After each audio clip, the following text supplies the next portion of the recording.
아멘. 찬양 너무 감사합니다. 자, 옆에 계신 분들과 한번 반갑게 인사하겠습니다. 반갑습니다. 잘 오셨습니다. 한번 인사하시고, 네, 평안하십니까? 또 이렇게 한번 인사하겠습니다. 평안하십니까? 대답도 하셔야죠. 그럼 평안하십니다. 평안합니다. 네, 잘 지내셨죠?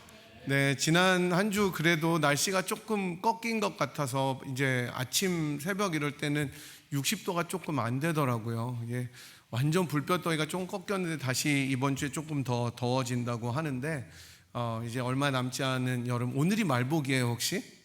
어제가 말복이었어요? 어제. 네, 말복이니까 네, 이제 뭐 거의 여름도 꺾여가는 것 같습니다. 그래도 아직 이 더위가 언제까지 또 갈지 모르잖아요, 이 요즘 날씨가. 그래서 여러분 잘 또 시원하게 지내시기 바랍니다. 지난주에 저희가 창세기에서 예수를 보다 10번째 시간으로 순결에 대해서 오늘 우리 주목사님께서도 서머리를 기도 시간에 잘 해주셨는데 말씀을 보았습니다. 요셉이 유혹을 이겼던 그 이야기를 통해서 순결함이란 것은 우리들의 힘이 아니라 하나님과 함께 할 때 지켜지는 것이다. 올바른 관계 속에서만 가능하다라고 배웠고요. 요셉은 단순히 어떤 육체적인 순결뿐만 아니라 우리 모든 삶의 영역에서, 즉 코람데오라고 말씀드렸죠. 우리들이 그런 마음으로 살아야 되고, 요셉이 예표하는 예수님의 승리가 우리들의 승리됨을 기억하면서 거룩하게 순결하게 살아야 된다고 말씀드렸습니다. 이제 2번 남았습니다. 오늘이 끝에서 2번째 11번째 시간으로 오랜 숙제라는 제목으로 말씀을 살펴볼 텐데, 오늘 말씀을 통해서 참 용서와 화해는 무엇인지, 또 이것이 파서블한 것인지, 그리고 이것이 가능하다면 예수님을 통해서일 텐데 어떻게 가능한지에 대해서 좀 살펴보도록 하겠습니다. 2012년이 여러분 얼마 전인 것 같은데 지금으로부터 13년 전입니다. 2000년이 25년 전이라는 게 정말 믿어지지가 않습니다. 우리가 막 밀레니엄 시작해서 막 폭죽 터트리고 그랬는데 25년, 사반세기가 지났습니다.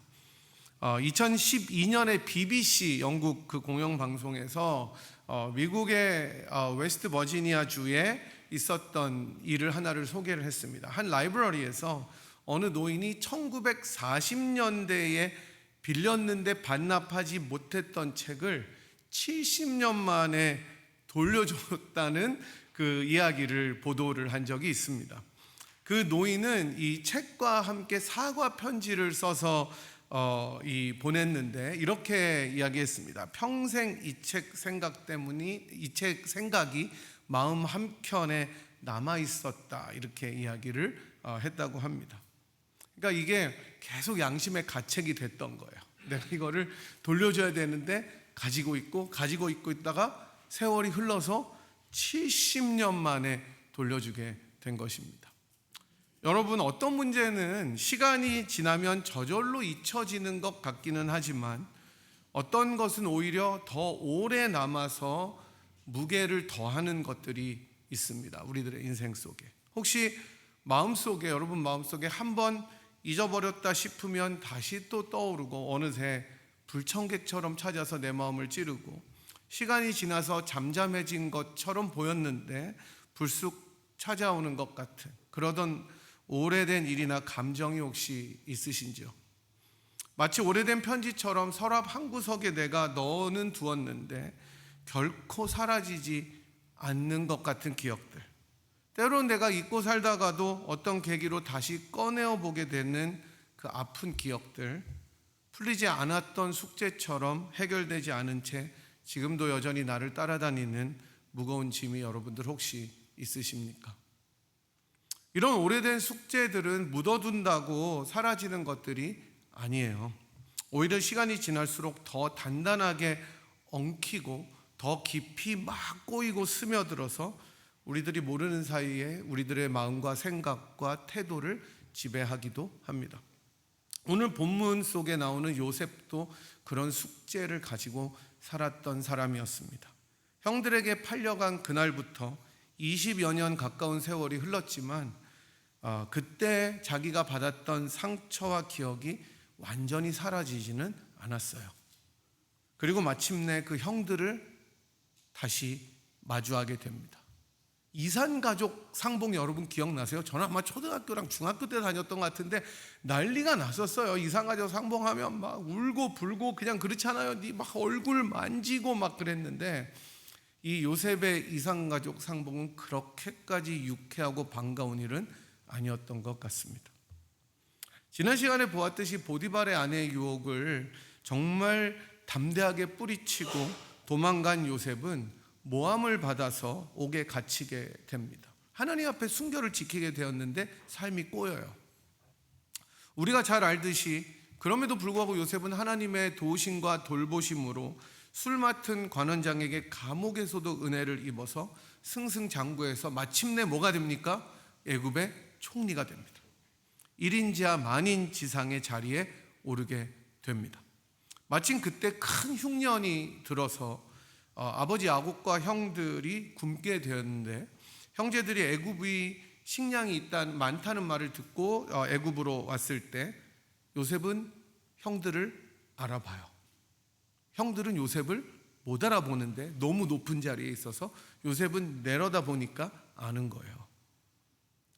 알아본 요셉은 미묘하고 복잡한 감정에 휩싸이게 됩니다. 계략을 써서 자기의 친동생, 그러니까 다 이복 형들인데 친동생 베냐민을 자기에게 두고 가도록 한 요셉은 이제 유다가 돌아와서 베냐민을 위해서 내가 대신 인질이 되겠다라는 그 애끓는 마음을 표현하는 것을 보자 감정을 주체하지 못하고 북받쳐 오릅니다. 아마 그 순간 형들을 보는 순간 20여 년 전에 자기를 팔아넘긴 형들의 얼굴이 다 스쳐갔을 겁니다. 한 사람 한 사람 다 스쳐갔을 거예요. 그날 자기가 입었던 옷도 생각났을 거고 자기가 살려달라고 울부짖었던 목소리도 생각이 났을 것입니다. 쇠사슬에 묶여서 끌려가던 그 길도 생각이 났을 거예요.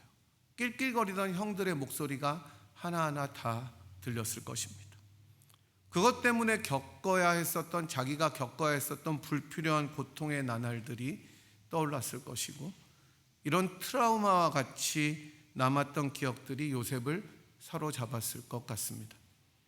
그리고 오랫동안 자기가 마음속에 묵혀놓고 꺼내놓지 못했던, 아니 어쩌면 너무 두려워서 꺼내놓을 수도 없었던 감정이 형들을 향한 안타까움과 섞여서 뭐라고 말할 수 없는 상태로 요셉을 감쌌을 것 같습니다. 그 형들이 이제는 자기 앞에 무릎을 꿇고 있는 거예요. 이전에는 구덩이에서 자기가 형들을 바라보면서 살려달라고 이야기했는데 이제는 입장이 바뀌어서 형들이 무릎을 꿇고 자기를 바라보고 있습니다.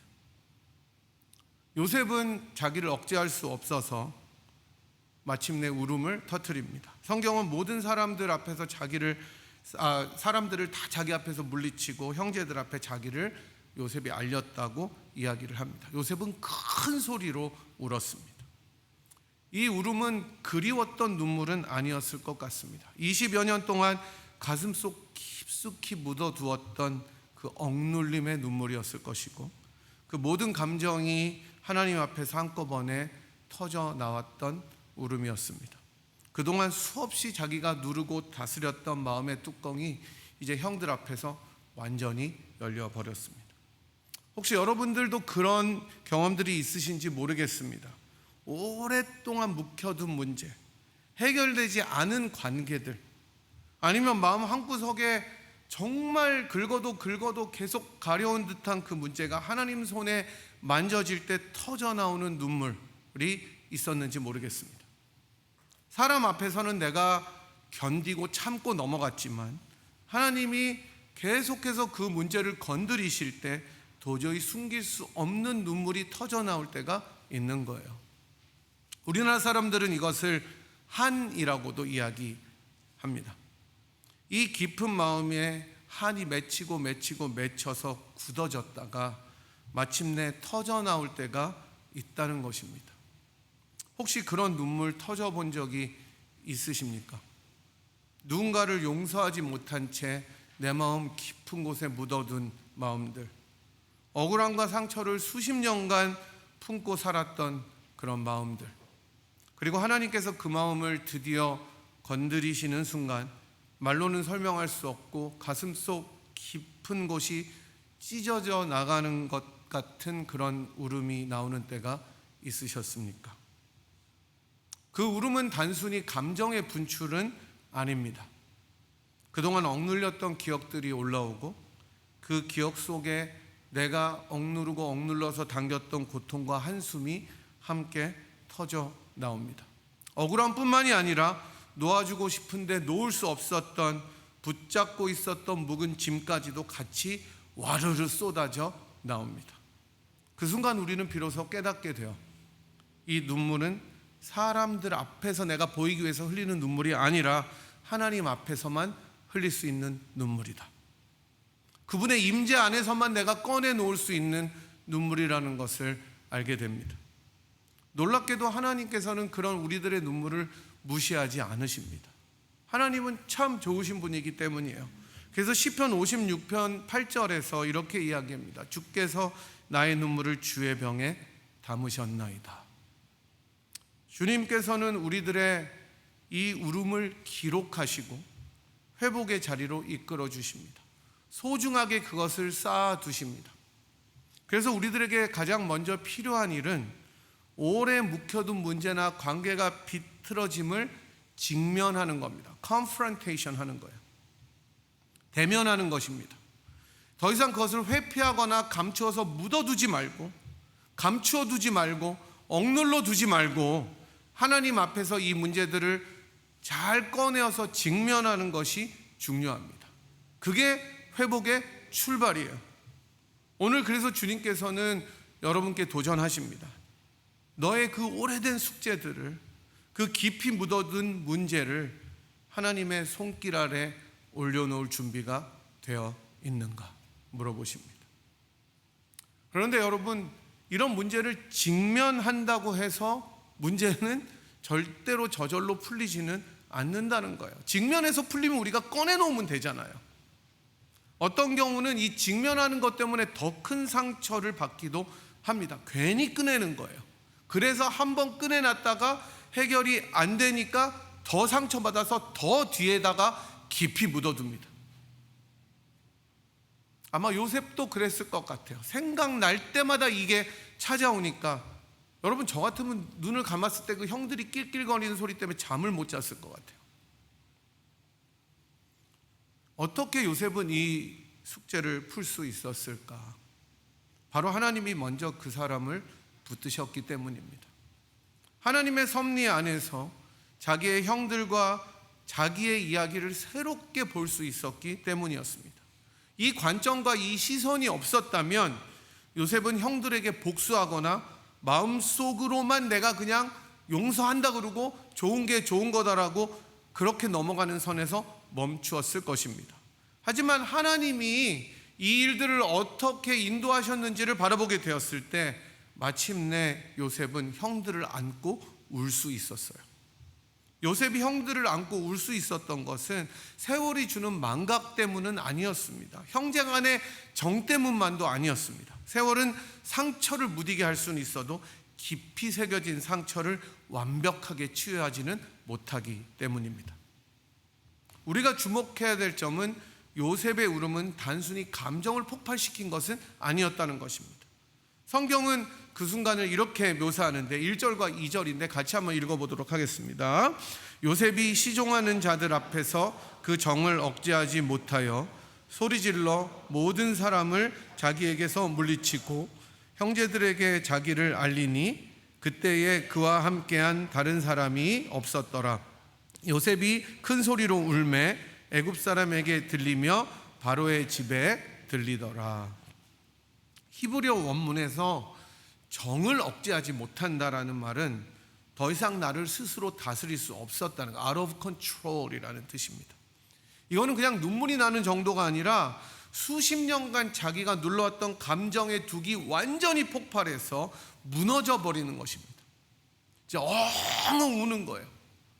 형들에게 팔려간 날, 깊은 구덩이 속에서 들었던 여러 조롱 섞인 목소리들, 쇠사슬에 묶여서 낯선 길로 끌려가던 그 절망감들, 억울하게 감옥에 갇혀서 슬퍼했던 나날들이 한꺼번에 다 터져 나오는 겁니다. 고생했던 것들이. 그런데 주목할 것은 요셉이 이 울음을 형들 앞에서만 운 것이 아니라 사실은 하나님 앞에서도 흘렸다는 사실입니다. 형들을 향한 눈물이었지만 그 울음 속에는 지난 세월 동안 하나님과 씨름하며 쌓아왔던 마음이 담겨 있었던 거예요. 사실 얼마나 기도 많이 했겠습니까? 얼마나 하나님의 뜻에 대해서 생각했겠습니까? 내가 왜 이렇게 살아야 되는지 짚어보지 않았겠어요? 애굽에서 보냈던 수많은 고난의 시간들, 자기가 뜻밖의 기회를 잡아서 끝까지 올라갔던 프로모션들, 오늘날 이까지 인도하신 하나님의 그 손길들, 그 모든 조각들이 한꺼번에 맞춰지고 연결되는 것 같은 경험을 했던 것입니다. 그제서야 요셉은 이 만남이 단지 인간들의 재회가 아니라 하나님의 섭리 속에서 준비되었던 순간인 것을 깨닫게 됩니다. 그래서 이 울음은 단순한 그리움이나 분노가 아니라 하나님이 자기의 과거 전체를 덮으시고 새롭게 인생을 해석해 주시는 것을 체험할 때 나왔던 눈물이었습니다. 많은 경우에 우리는 과거를 직면하는 것을 두려워합니다. 저도 그래요. 저희 아내랑 싸울 때 과거의 잘못이 드러나면 감추기 급급해요. 뭐 특별히 잘못한 거를 여러분 떠올리지 마시기 바랍니다. 뭐 여러분도 마찬가지니까. 근데 남자들은 대부분 잊어버리는데 여자들은 남자들보다 조금 더 기억을 잘하는 것 같아요. 그죠? 그래서 직면을 하려고 해도 저는 사실 생각이 안 나는데 제 것까지 직면을 잘해주는 분들이 계시더라고 보니까. 그래서 어쨌든 많은 경우에 우리는 과거를 직면하는 것을 두려워할 때가 있습니다. 왜냐하면 직면은 때로는 우리를 더 아프게 만들기 때문이에요. 하지만 하나님이 그 문제를 만지지 않으시면 풀리지가 않습니다. 그렇다면 요셉은 이 숙제를 어떻게 풀었느냐? 아까도 말씀드렸듯이 하나님의 해석을 받아들였기 때문이었습니다. 그는 단순히 형들이 사과하거나 태도가 변화하는 것을 보고 용서한 것이 아니에요. 형들이 변했는지 안 변했는지, 후회하는지 아닌지보다 더 근본적인 것을 보았습니다. 붙들었습니다. 그것이 바로 하나님의 주권에 대한 믿음이었어요. 45장 5절을 보면 이렇게 나옵니다. 우리 같이 한번 45장 5절 보겠습니다. 당신들이 나를 이곳에 팔았다고 해서 근심하지 마소서, 한탄하지 마소서. 하나님이 생명을 구하시려고 나를 당신들보다 먼저 보내셨나이다. 여기서 요셉은 두 가지 사실을 동시에 인정합니다. 첫 번째는 형들이 자기를 팔았다는 사실이에요. 인간의 악이죠. 인간의 죄입니다. 요셉은 형들의 죄를 부정하거나 축소하지 않아요. 두 번째는 하나님이 자기를 보냈다는 사실입니다. 하나님의 주권이에요. 사실 인간의 악과 하나님의 주권은 양립하기가 굉장히 어려운 진술입니다. 양립할 수가 없어요. 그런데 요셉은 이 긴장을 부인하지 않습니다. 더 오히려 높은 차원에서 이것을 해석하고 하나님의 섭리라는 큰 틀 속에서 이것을 담아냅니다. 형들의 악이 사라진 것이 아니라 뭐예요? 그 악 위에 하나님의 계획이 덮여 있다는 것입니다. 45장 7절과 8절은 그 해석을 더 깊이 풀어줍니다. 하나님이 큰 구원으로 당신들의 생명을 보존하고 당신들의 후손을 세상에 두시려고 나를 당신들보다 먼저 보내셨나니 그런즉 나를 이리로 보내니는 당신들이 아니요 누구요? 하나님이시라.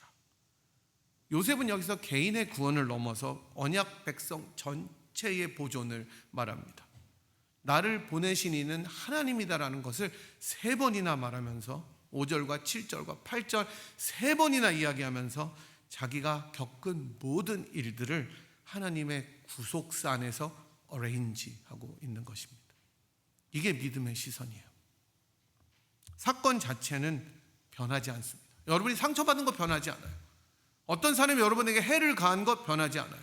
어쩌면 여러분들이 다른 사람들에게 악을 가한 것 변하지 않습니다. 사라지진 않아요. 하지만 그 사건을 바라보는 프레임이 달라지는 것입니다. 그 자리에 사람의 악이나 사람의 죄만 보이는 것이 아니라 하나님의 손길이 보이게 되는 거예요. 마치 먹구름이 가득한 하늘 사이로 햇빛이 쫙 비치고 들어오듯이 하나님의 계획이 인간의 악함보다 더 높고 깊게 나를 덮으시는 것을 보게 되는 것입니다. 우리들은 과거를 해석할 때 대개 그 사람의 잘못에 초점을 맞춥니다. 그 인간이 나한테 어떻게 했다. 그 사람이 나한테 무엇을 어떻게 했다.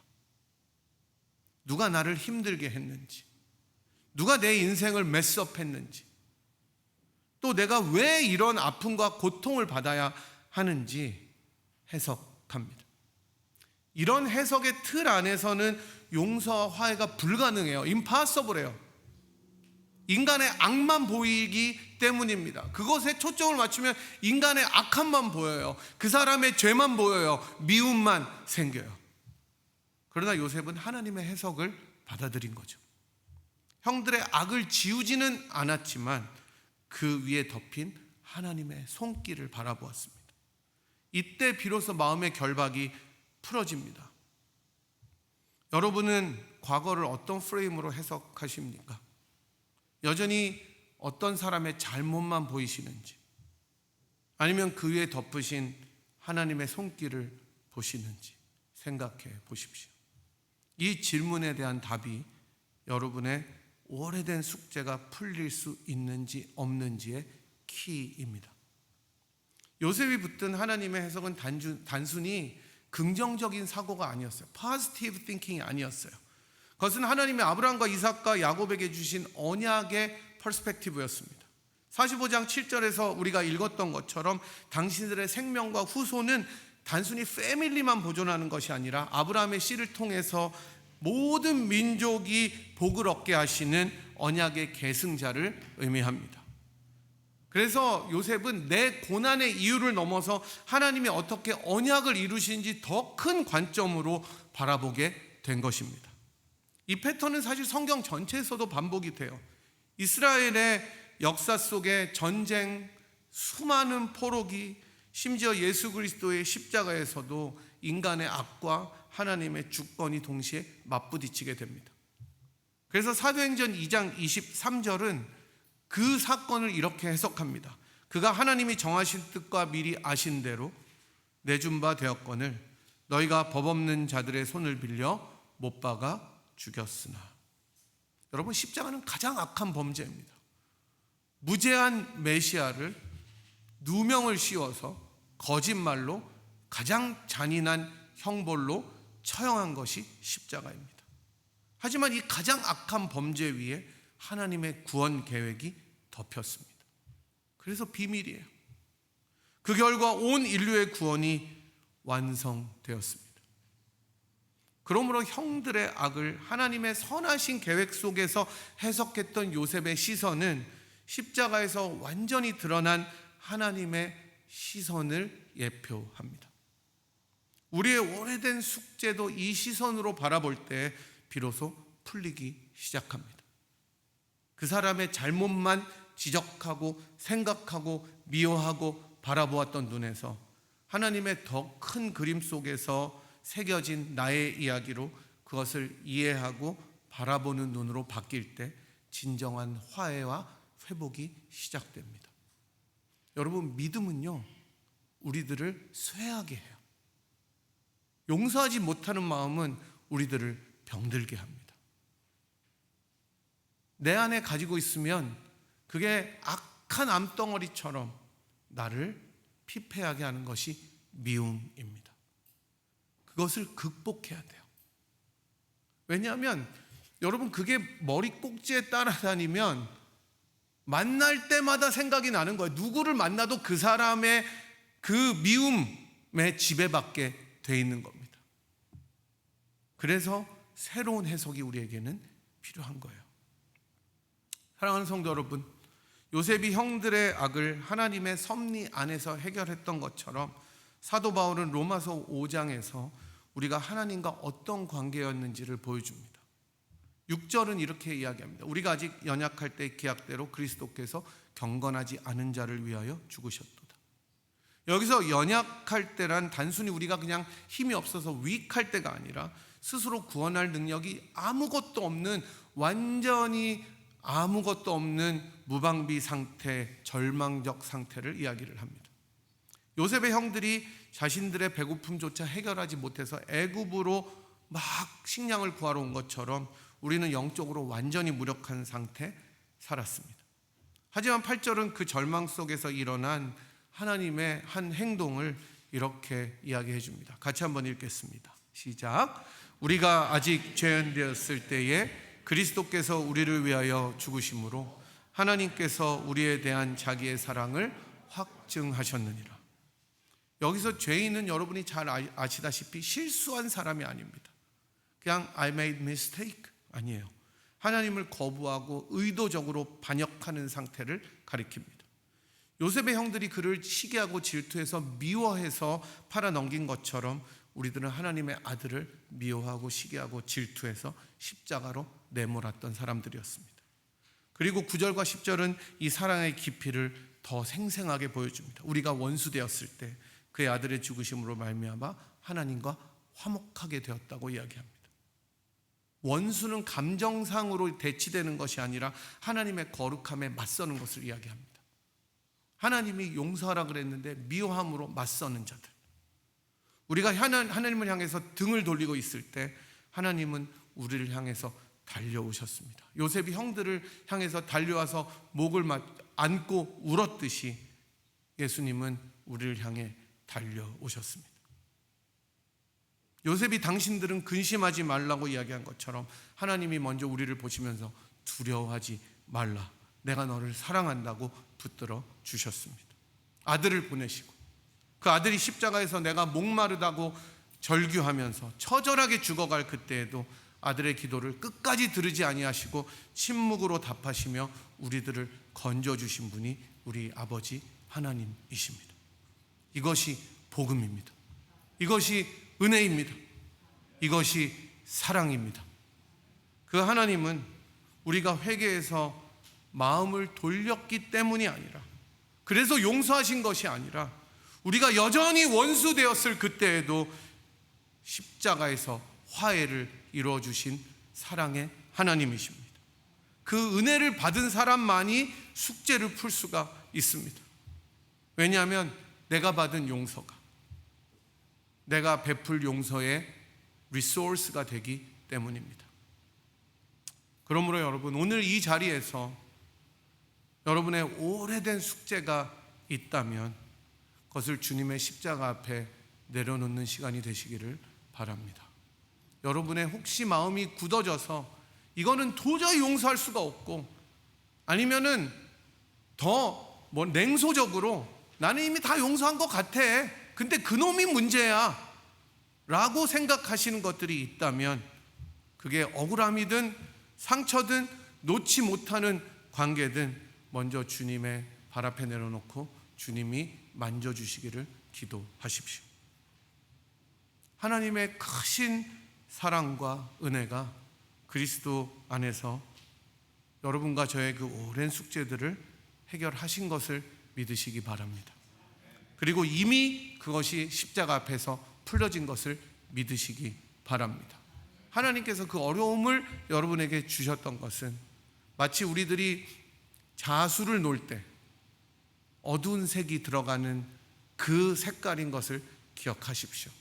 그것이 다 맞춰진 다음에는, 그래서 하나님께서 그 모든 자수가 놓여진 그림을 펼쳤을 때는 그 어두운 색이 없었다면 절대로 완성되지 못하는 인생의 그림을 주님께서 그려주시는 것입니다.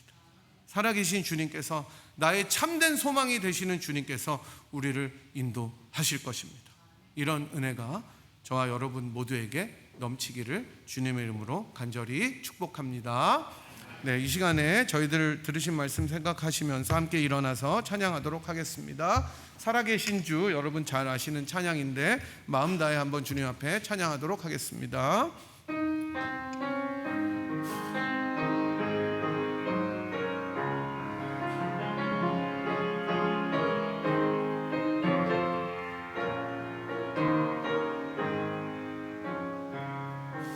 주 하나님, 독생자 예수 날 위하여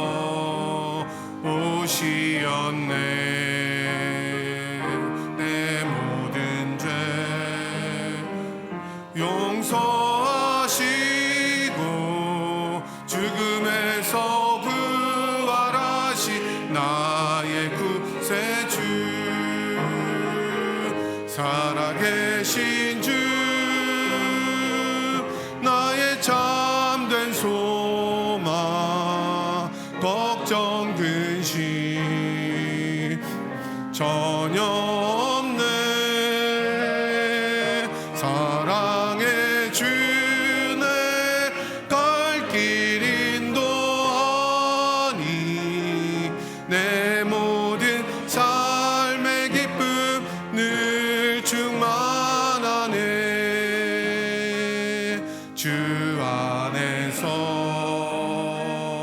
거듭나 생명 보시는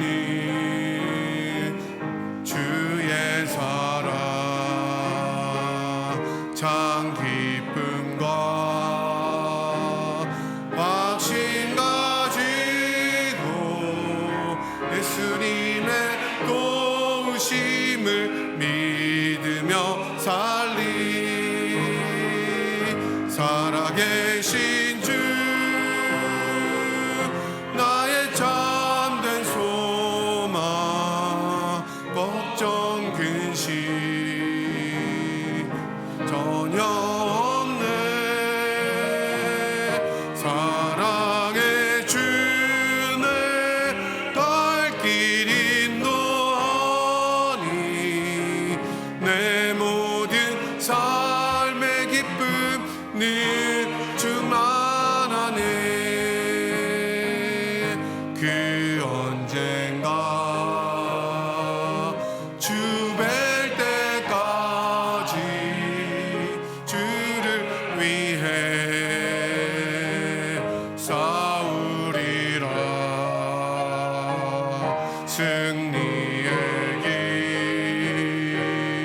멀고 험해도 주님께서 나의 앞길 지켜주시리. 살아계신 주 살아계신 주 나의 참된 소망 걱정 근심 전혀 없네. 사랑의 주네 갈 길 인도하니 내 모든 삶의 기쁨 늘 충만하네.